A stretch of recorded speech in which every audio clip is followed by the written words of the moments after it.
Hello everyone, I'm Peril, and welcome to patch 112. So, we've been in patch 110 for a while, and we seem to have jumped over 111. We finally got the patch, which means the DLC is just around the corner, and, well, in some parts of the world I think it's out already. So, I've never done this sort of video before, so bear with me. I'd like to briefly preface this that the patch notes don't seem translated very well. There are a lot of spelling mistakes in it, which seems a bit weird. But we're going to be going through the patch notes, which start off with some good old new features. We've got the obvious support for the Shadow of the Erdtree DLC, 5 new hairstyles which we already knew about, which I'm sure some of you will be thrilled about because, well, who doesn't love character customization? And if you're a co-opper, we've got some good new features for the summoning pool, where you can just turn off select ones, which means I can finally turn off that one down in Witchbane Ruins, which has no boss next to it. It also seems to include a feature that removes Moog Palace from sending your sign to just at large, which I kind of understand because it means that you can't be summoned to Moog without being prepared for with your physic flask and so on, which I assume can be quite annoying. We've also got some lovely new features with the inventory, where newly obtained items will be marked, which is nice, and we can have a new tab with recent items, which I'm sure will be great for people who love organizing their inventory for PvP. I'm not very good at that, but, well, it sounds useful. And then we've got this one.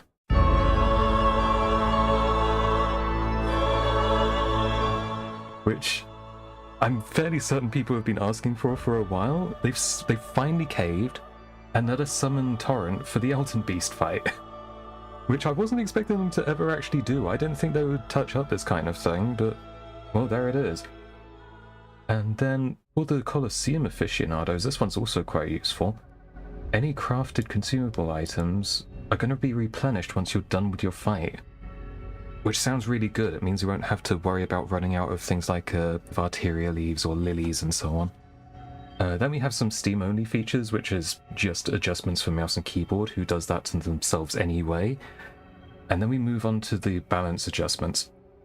Now, I'm actually going to skip ahead because it starts off with the PvP exclusive adjustments, but then further down we have the general balance adjustments, which apply to both, so I'm going to go through those first. So we start off with an adjustment to turning speed for dual-wielded heavy thrusting swords, which I don't really see very often. But I do understand because thrusting weapons should be slow turners. It makes sense. Then we've got increased dexterity scaling for Keen and Lightning Ashes of War by the looks of it, which sounds fun. I've found that, honestly, they've just been quite weak in the first place anyway, so this makes sense. Then we've got stamina consumption is increased when you guard against great swords, curved great swords, great axes, and great hammers. Not colossal weapons, so just those 4, which is interesting. Just another L for shield users, I guess. Then we've got the increased speed of attacks from axes, great axes, hammers, flails, and reapers. I definitely understand the changes to axes, hammers, and flails.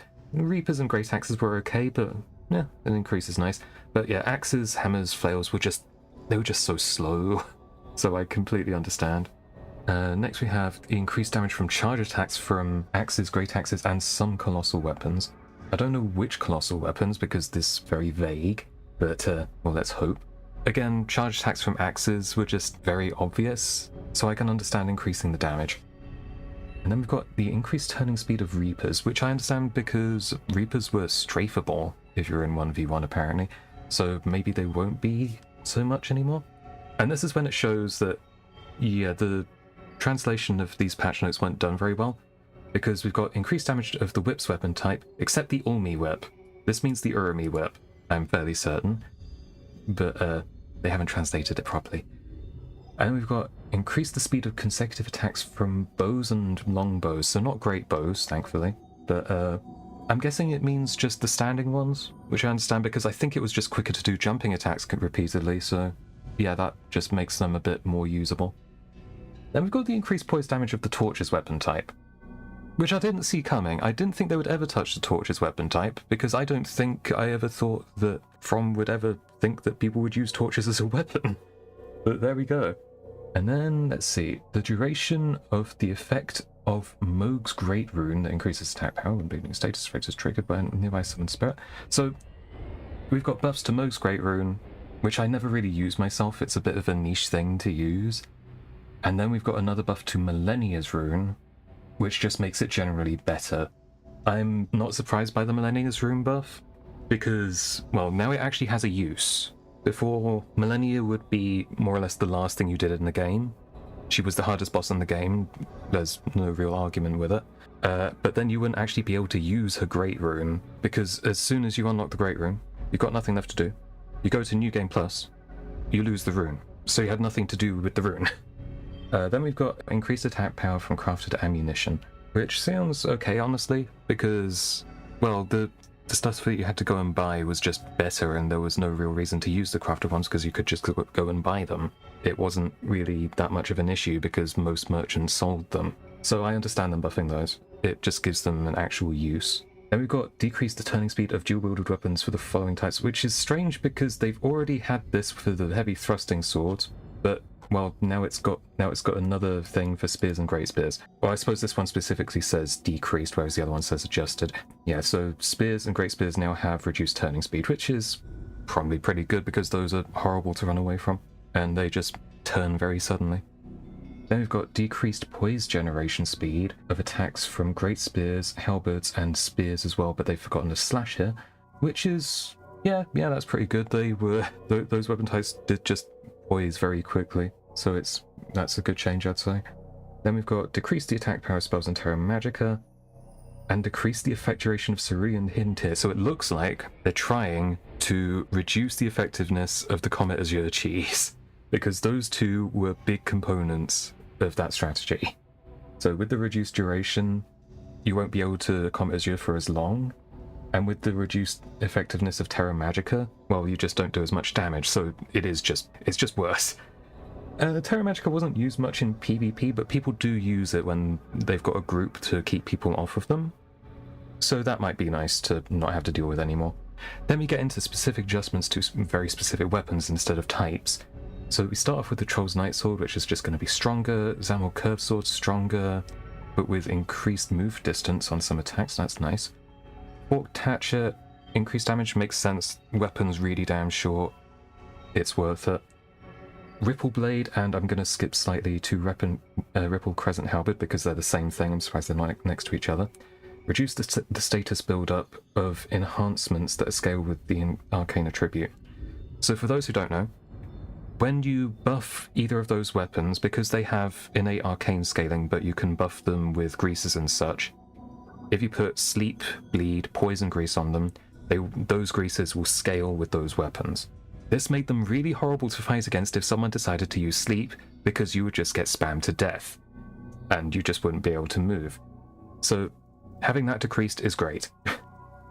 Then going back up, we've got increased the speed of the Serpent Hunter crouching attack, which I find strange because that was already quite fast.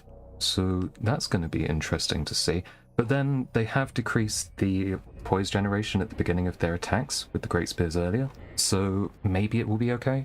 And then we've got increased attribute scaling of all of the staves and seals that use multiple stats, which is interesting because I thought that the Golden Order seal at least was pretty strong, but apparently not strong enough. So maybe those will be a lot more useful now. Then we move down into Ashes of War, which is going to be fun. We definitely see a lot more of these than we do spells, arguably. So we start off with Kick now has poise by the looks of it. It might be poise damage and it's poorly translated, I don't know, but I'm assuming Kick just has poise now, which would be very helpful actually. It's really difficult to get Kick off, especially if people are hiding behind shield and shield poking. So that sounds good to me. And then we've got decrease the status build-up of your weapon when using Spinning Slash, which is also pretty good because Spinning Slash was just so good at just applying status, especially since it is true combos with itself. You basically had a guaranteed bleed there. So maybe not anymore? I don't know how much it's been decreased by, but we'll hopefully find out. Then we've got Storm Assault, Storm Caller, and Storm Stomp, and I'm going to include Loretta's Slash and Bloody Slash in that as well. All decreased poise generation speed, so they won't have hyper armor quite as early, which is probably a good thing, although it will make them a lot harder to use. And if you're bad like me, then that will probably be quite noticeable. And then we've got, in the middle of all that, the Glint Blade Phalanx has decreased poise damage, so that won't be quite as good at interrupting people and bosses, which will be a shame because that was quite useful in PvE. But I think I understand. I think they're just trying to remove cheeses to an extent. And then we've got the Ashes of War from bows, which is quite interesting to see. Strong Shot has increased speed. Sky Shot has increased speed with consecutive attacks. I didn't even know it could do consecutive attacks. Enchanted Shot has had its speed increased. I don't know what most of this means. I have no idea the effect of it, because honestly, you don't really see people use them. People just tend to stick with Rain of Arrows. And then we've got increases to the parry hitbox generation speed of Parry, Stormwall, and Topes' Barrier, which I understand because, honestly, you never see people use any of those skills because Carrying Retaliation and Golden Parry are just flat better. There is no reason to use those three. Well, there was no reason to use those three, so hopefully this will bring them more in line. We'll see. Then we've got added attack recovery time after using Buckler Parry. That might give this skill a bit more of a niche if you can attack quicker out of it, because currently it's just worse than using Carrying Retaliation, I think. Next we've got Taker's Flame, so Blasphemous Blade, which is nice to see. We've got the decreased fire poise damage, which is nice so it won't interrupt as easily. You might even be able to tank through it because it's also removed the fire's knockdown effect. So for those who didn't know, if you got hit by Blasphemous Blade's weapon art, the Shockwave, it will just knock you down onto the ground. Last week I got knocked off the edge by it, so it won't do that anymore. So it's now just it's just damage and stagger by the looks of it. So yeah, that might be a bit easier to fight against. And then we've got Moonlight Greatsword. Increase the poise damage of heavy and charge attacks, but decrease the poise of the generated magic wave. So projectile does less poise damage, actual hit of weapon does more, which is in line with balance changes they've done in the past with things like Moonveil and Rivers of Blood, where just hitting with the weapon would be better than just hitting with the generated projectile, which is fine. Might be a bit easy to fight against as well. Thundercloud form has decreased poise damage. Honestly, I'm surprised by that, because it's just one big hit in the first place, but they seem to be in line with that. It's fine. You just don't see it much. Magma Shower is the Magma Curve Sword, so that has less hyper armor now. Thunderstorm has decreased damage. Thunderstorm is from this Stormhawk axe, and saying it has decreased damage is a bit vague, because it's just Stormcaller. But when it says it has decreased damage, does that mean it's reducing the effectiveness of the weapon buff from it? Or the actual damage multiplier on it is just lower? It's difficult to say. Bubble Shower, we've got decreased damage. That is the Envoy's long horn. Not the great horn, not the small horn. The long horn, which is a great hammer, shoots loads of bubbles. That's got decreased damage and poise damage, which is probably indicative of they want it to be less effective against the big bosses, which it really was. So yeah, I understand that one. I Command Thee Kneel is Godric's Great Axe. That has increased poise value during the active part of the skill, which is good, but has decreased poise generation speed, which is probably fine. So it has more hyper armor, but later. So might be seeing more of that in the future. Bloodboon Ritual, so Mogwen's Ritual Spear, has decreased generated status buildup. Bearing in mind that the skill does just do radial damage in and of itself, that is probably just a fine nerf, so you won't get 2 bleeds out of a single cast. You'll probably still get 1, but you won't instantly delete people, which is fine. Loretta Slash has decreased generation speed. Didn't we see that earlier? We did see that earlier. Why have they got Loretta Slash twice? Oh well, so we've still got decreased poise generation of Loretta's Slash, so that probably just doesn't have instant hyper armor, which is fine. Bear Witness is Godric's Hand, the Grafted Dragon, so that has more damage and poise damage. Perfectly understandable, the skill didn't do anything. And then we've got a decrease of the attack power generated by Contagious Fury, which is the Jellyfish Shield. So that won't be quite as effective to just have on the offhand, which, yeah, that's fine. I'm now going to skip down to something in the bug fixes, because there were some things I didn't know about, and they are essentially balance changes. So one is that there is a fix that causes higher than expected poise damage when performing left-handed attacks with thrusting swords. So thrusting swords would, instead of doing half poise damage with consecutive hits, They would instead do the full poise damage of the first hit on every hit if you left-handed with them. That's not the case anymore. Would have liked it if they fixed that, sometime in the previous 11 months instead of waiting all the way until DLC, but that's fixed now, which is nice. And I didn't know that spinning slash generated more poise when using twin blades, which sounds very strange, but apparently that was the case, and now we know. That was a bug, apparently. And then the Queen's Black Flame, so the Godslayer Greatsword, that will now have hyper armor. Apparently it was meant to have hyper armor, but that was a bug, so it didn't. But now it does. Woohoo! Okay, and now going back up all the way to the actual PvP exclusive changes, which is honestly what I'm most interested in with all the invasions that we do around here. So let's take a look. First off, after being affected by madness or sleep, the status build-up will be halted for a short period of time. This is amazing, because of all things to be up against, people using madness and sleep on repeat is the most annoying, because you will just be stun locked to death and there will be nothing you can do about it. So having this addition will be very helpful. We've then got increased the poise damage of some attacks against other players with great swords, colossal swords, curved great swords, great axes, hammers, flails, great hammers, colossal weapons, great spears, and halberds. I'm surprised that these are increasing the damage, but that's probably just to counteract hyper armor. So it will be a lot easier to break through hyper armor with these weapons, which is honestly fair. So then we've got adjusted, spelt wrong, poise damage of some dual wield attacks with great swords, axes, great hammers, halberds, and reapers. This is adjusted, not necessarily reduced, not necessarily increased, but adjusted. So that sounds interesting. A lot of them will probably be reduced because they were quite good, but we'll see. I don't really know what to think of that. We've then got explicitly increased poise damage against other players from dual wielded attacks from axes, hammers, halberds, and reapers. This is good. This is really good because all of these movesets have the staggered L1 attacks. So when you attack with a dual wield attack, you'll hit with one weapon, then you'll hit with the other. I'm assuming what this means is that those attacks will now true combo into themselves. So if you hit with the first hit, you'll then hit with the second hit. I hope that's the case. I'd very much like to see that being the case, because it might make those actually usable. Halberds and Reapers were fine because of the reach. Axes and Hammers definitely not, because you were just stuck in place for so long. Then we've got just flat increased poise damage of Axes in general. That's fine, Axes aren't that good, so that sounds great. We've then got decreased damage of all dual wield attacks against players with all weapons. That is good, because power stancing in PvP is so powerful. So with just decreased damage output, I cannot complain at all. Fights will last a bit longer, but you won't die instantly, which is honestly a main issue. We've then got explicitly decreased poise damage of some attacks against other players using the essentially lighter weapons, anything that generally weighs 6 or lower. So daggers, straight swords, thrusting swords, heavy thrusting swords, curved swords, katanas, twin blades, axes, spears, reapers, whips, fists, and claws.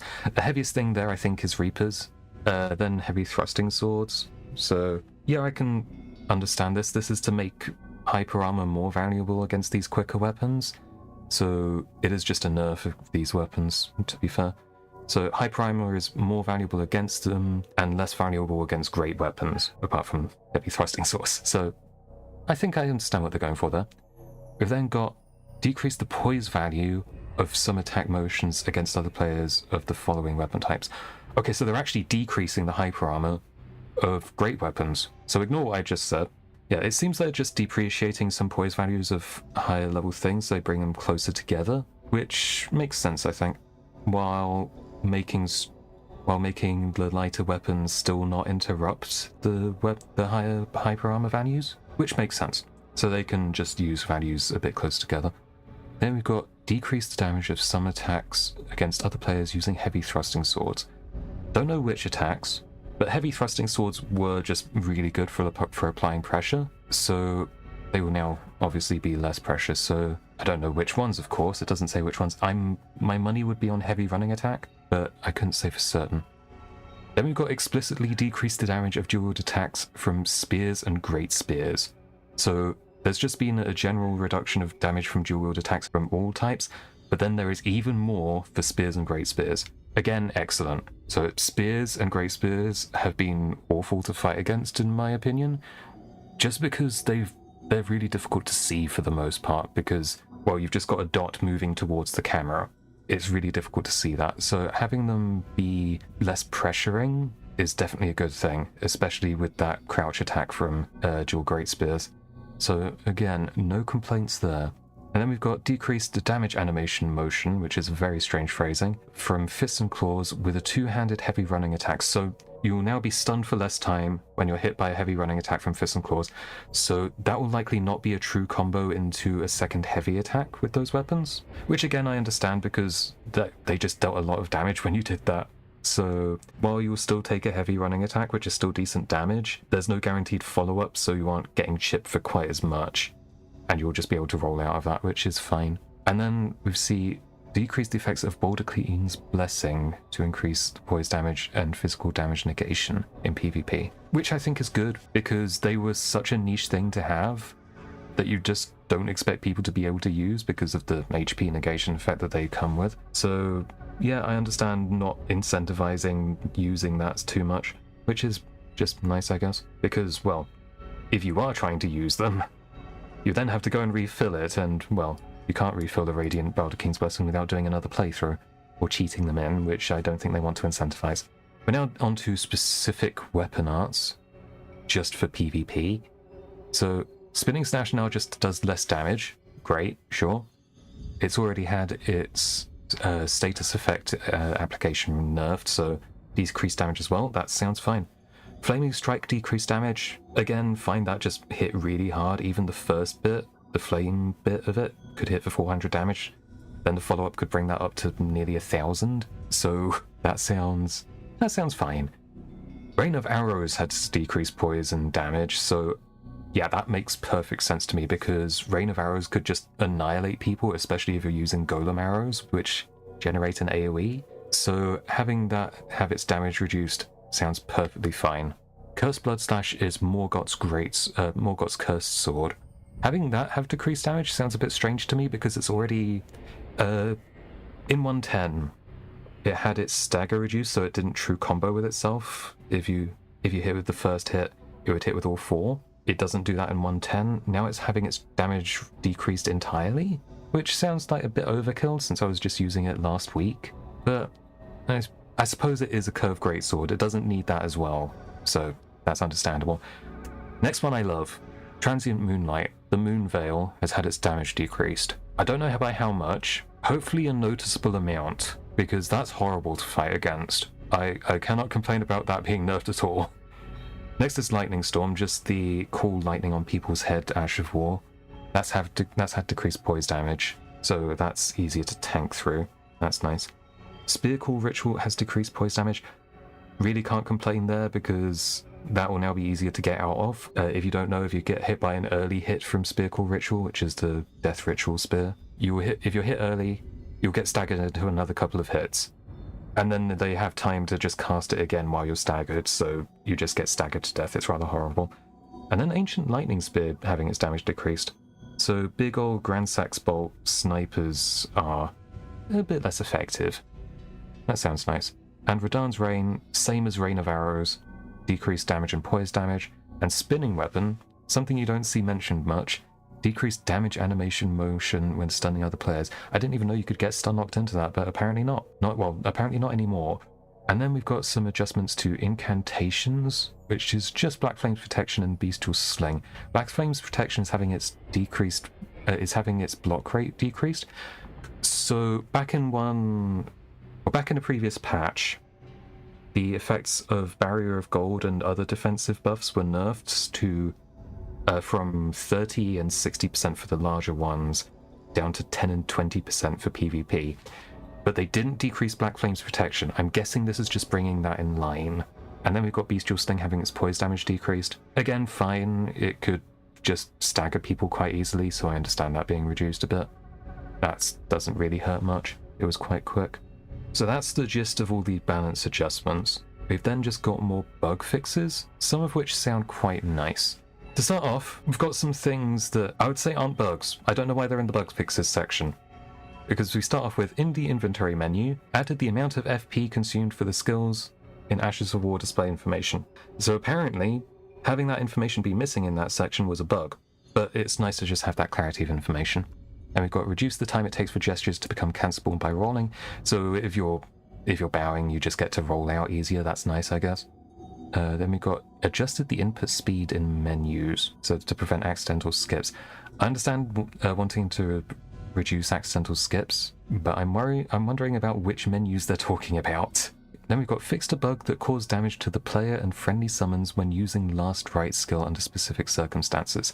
So this is the bug that caused people to jitter around violently when standing in last right, when standing in something like holy ground while using last rites, and also I think deathbed dress. What fixing this does, hopefully, is removes the glitch that lets people have their infinite Crimson Hall bubble tier. Because if you were hit at some point during that effect, it would cause it to last indefinitely, which meant that you just couldn't take damage from elemental damage sources. So with that fixed, that exploit is gone, which sounds great. No complaints there at all. And then we've just got some various other bug fixes.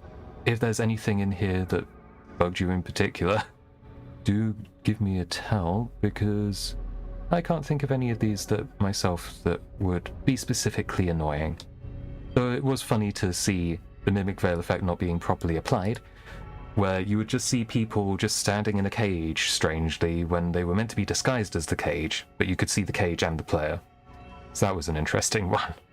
And seeing that hunters not be immediately returned to their world as soon as they arrive, while upsetting to me because it means that I'll have to fight hunters who don't get bugged, it's a good thing because it means that hunters are actually working properly. So again, I can't really complain. And then, if you're a good old keyboard and mouse user, they've changed the initial layout of where the keyboard settings are. Hopefully that's good. I wouldn't be able to tell if there are any differences in the first place. So, thank you very much for going through all that with me.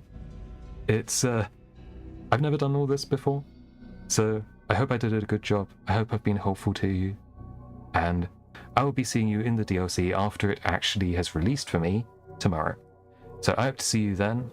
Give me a follow here or over on twitch.tv/peril if you're interested in seeing more. And I wish you all good luck. Goodbye.